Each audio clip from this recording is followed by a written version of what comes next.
सभी दोस्तों से नमस्ते। हमारे कुसुम लोकगीत चैनल पे आप लोगों का स्वागत है।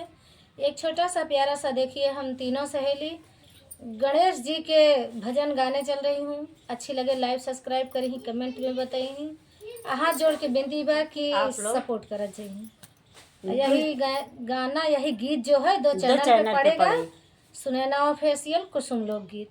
भारी से भारी संख्या में सपोर्ट करिए। भारी से भारी संख्या में इनका जोड़ के विनती बा कि आप लोग सपोर्ट करिए ना, जिताई नहीं जिला बनाई दे जाइए। हाँ, विजयी बनाई दे दोस्तों।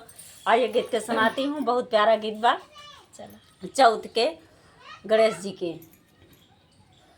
काहे के गया ऋषि आई हो गजानंद ललनावा, काहे के गया ऋषि आई हो गजानंद ललनावा। गजानंद ललनावा रिद्धि सिद्धि के सजनवा, गजानंद ललनावा रिद्धि सिद्धि के सजनवा। काहे गया ऋषि आई हो गजानंद ललनावा। जाई के बजरिया से चौकी लियावा, जाई के बजरिया से चौकी लियावा। अंगना में तोहर असना लगावा, अंगना में तोहर असना लगावा। काहे के गया ऋषि आई हो गजानंद ललनावा, काहे के गया ऋषि आई हो गजानंद ललनावा। गजानंद ललनावा रिद्धि सिद्धि के सजनवा, गजानंद ललनावा रिद्धि सिद्धि के सजनवा।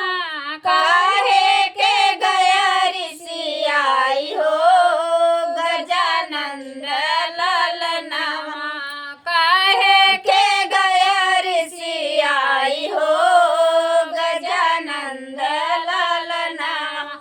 जय के बजरिया तिलकंडा लियावा, जय के बजरिया तिलकंडा लियावा। गजानंद तोहा भोगवा लगावा, गजानंद तोहा भोगवा लगावा।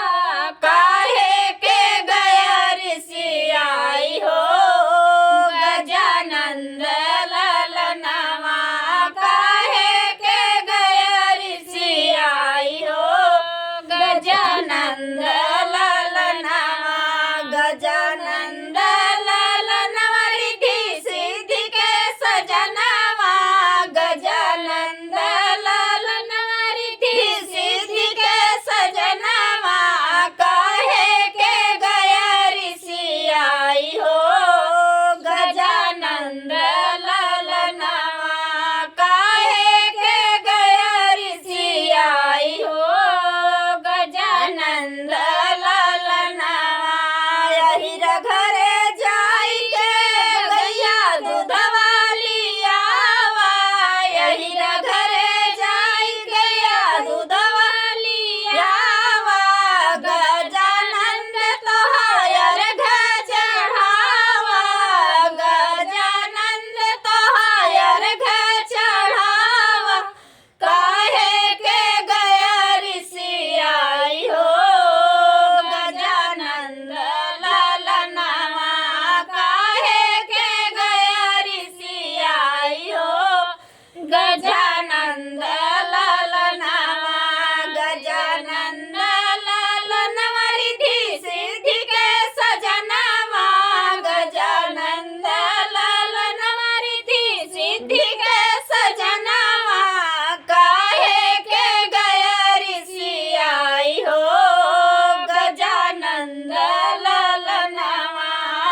गजानंद